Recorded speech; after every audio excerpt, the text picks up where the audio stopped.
ಸ್ನೇಹಿತರೆ, ವಿಶ್ವದ ಅತಿದೊಡ್ಡ ಧಾರ್ಮಿಕ ಸಭೆಗಳಲ್ಲಿ ಒಂದಾದ ಮಹಾಕುಂಭಮೇಳವು ಉತ್ತರ ಪ್ರದೇಶದ ಪ್ರಯಾಗ್ರಾಜ್ನಲ್ಲಿ ಪ್ರಾರಂಭವಾಗಿದೆ. ಪ್ರಪಂಚದಾದ್ಯಂತ ಅಪಾರ ಸಂಖ್ಯೆಯ ಭಕ್ತರು, ಸಾಧುಗಳು ಮತ್ತು ಸಂತರು ಪವಿತ್ರ ಸ್ನಾನ ಮತ್ತು ಅಮೃತ ಸ್ನಾನದಲ್ಲಿ ಪಾಲ್ಗೊಂಡಿದ್ದಾರೆ. ಸ್ನೇಹಿತರೆ, ಈ ಮಹಾಕುಂಭಮೇಳದ ಪ್ರಮುಖ ಆಕರ್ಷಣೆಗಳಲ್ಲಿ ಒಂದಾದ ನಿಗೂಢ ನಾಗಸಾಧುಗಳು ಮತ್ತು ಅಘೋರಿ ಸಾಧುಗಳು ಇವರ ನಿಗೂಢ ಜೀವನ ಶೈಲಿ ಎಲ್ಲರಿಗೂ ಅಚ್ಚರಿ ಮೂಡಿಸುತ್ತದೆ ಮತ್ತು ಈ ಎರಡು ಗುಂಪುಗಳ ನಡುವೆ ಹಲವಾರು ವ್ಯತ್ಯಾಸಗಳು ಇರುವುದನ್ನು ಕಾಣಬಹುದು. ಸ್ನೇಹಿತರೆ, ನಾಗಸಾಧುಗಳು ಮತ್ತು ಅಘೋರಿ ಸಾಧುಗಳಿಬ್ಬರು ಶಿವನ ನಿಷ್ಠಾವಂತ ಆರಾಧಕರು. ತಮ್ಮ ಆಧ್ಯಾತ್ಮಿಕ ಗುರಿಗಳನ್ನು ಸಾಧಿಸಲು ಸುಮಾರು 12 ವರ್ಷಗಳ ಕಾಲ ಕಠಿಣ ತಪಸ್ಸಿಗೆ ಒಳಗಾಗುತ್ತಾರೆ. ಇಬ್ಬರು ಶಿವನನ್ನು ಪೂಜಿಸುತ್ತಾರಾದರೂ ಅವರಲ್ಲಿ ಆರಾಧನೆ ಮತ್ತು ತಪಸ್ಸಿನ ವಿಧಾನಗಳು ಗಮನಾರ್ಹವಾಗಿ ಭಿನ್ನವಾಗಿವೆ.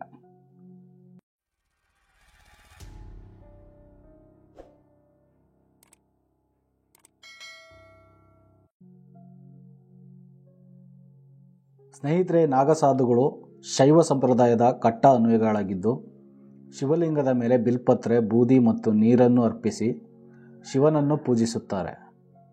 ಬೆಂಕಿ ಮತ್ತು ಬೂದಿ ಅವರ ಆಚರಣೆಗಳಲ್ಲಿ ಪ್ರಮುಖ ಪಾತ್ರವನ್ನು ವಹಿಸುತ್ತದೆ.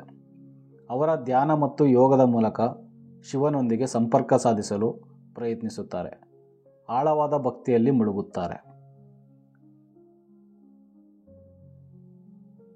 ಮತ್ತೊಂದೆಡೆ ಅಘೋರಿ ಸಾಧುಗಳು ಭಕ್ತಿಯ ವಿಶಿಷ್ಟ ಮತ್ತು ತೀವ್ರವಾದ ಮಾರ್ಗವನ್ನು ಅನುಸರಿಸುತ್ತಾರೆ. ಅವರ ಅಭ್ಯಾಸಗಳು 3 ವಿಧದ ಸಾಧನಗಳನ್ನು ಒಳಗೊಂಡಿವೆ. ಅವುಗಳೆಂದರೆ ಶಿವಸಾಧನ, ಶವಸಾಧನ ಮತ್ತು ಶಂಶನ ಸಾಧನ. ಶವಸಾಧನದಲ್ಲಿ ಶಿವನಿಗೆ ಮಾಂಸ ಮತ್ತು ಮದ್ಯವನ್ನು ಅರ್ಪಿಸಲಾಗುತ್ತದೆ ಮತ್ತು ಶಿವಸಾಧನ ಸಮಯದಲ್ಲಿ ಅವರು ಒಂದೇ ಕಾಲಿನ ಮೇಲೆ ನಿಂತು ಆಚರಣೆಗಳನ್ನು ಮಾಡುತ್ತಾರೆ. ಶಂಶನ ಸಾಧನವು ಹವನ ಸಮಾರಂಭಗಳನ್ನು ನಿರ್ವಹಿಸುವುದನ್ನು ಒಳಗೊಂಡಿರುತ್ತದೆ.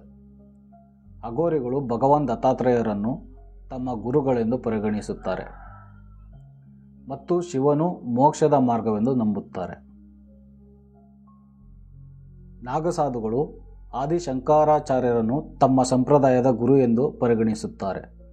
ನಾಗಸಾಧುಗಳು ಬ್ರಹ್ಮಚರ್ಯದ ಜೀವನವನ್ನು ನಡೆಸುತ್ತಾರೆ ಮತ್ತು ಪರಿತ್ಯಾಗದ ಸಂಕೇತವಾಗಿ ಬೆತ್ತಲೆಯಾಗಿರುತ್ತಾರೆ.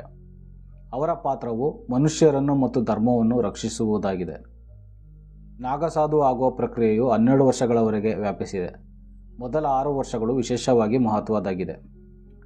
ಮಹತ್ವಾಕಾಂಕ್ಷಿಗಳಿಗೆ ಬ್ರಹ್ಮಚರ್ಯವನ್ನು ಕಲಿಸಲಾಗುತ್ತದೆ, ಯಜ್ಞೋಪವೀತ ಸಂಸ್ಕಾರಕ್ಕೆ ಒಳಗಾಗುತ್ತಾರೆ ಮತ್ತು ಅವರ ಕುಟುಂಬ ಮತ್ತು ತಮಗಾಗಿ ಪಿಂಡವನ್ನು ದಾನ ಮಾಡುತ್ತಾರೆ.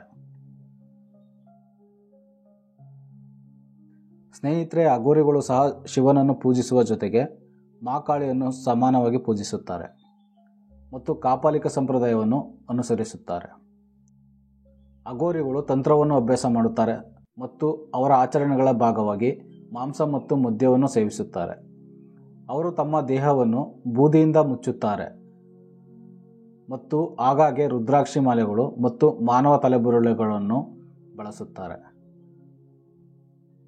ಅಘೋರಿಗಳು ಏಕಾಂತವನ್ನು ಬಯಸುತ್ತಾರೆ ಮತ್ತು ಮಹಾಕುಂಭದ ಕಾರ್ಯಕ್ರಮಗಳಲ್ಲಿ ಮಾತ್ರ ಸಾರ್ವಜನಿಕವಾಗಿ ಕಾಣಿಸಿಕೊಳ್ಳುತ್ತಾರೆ.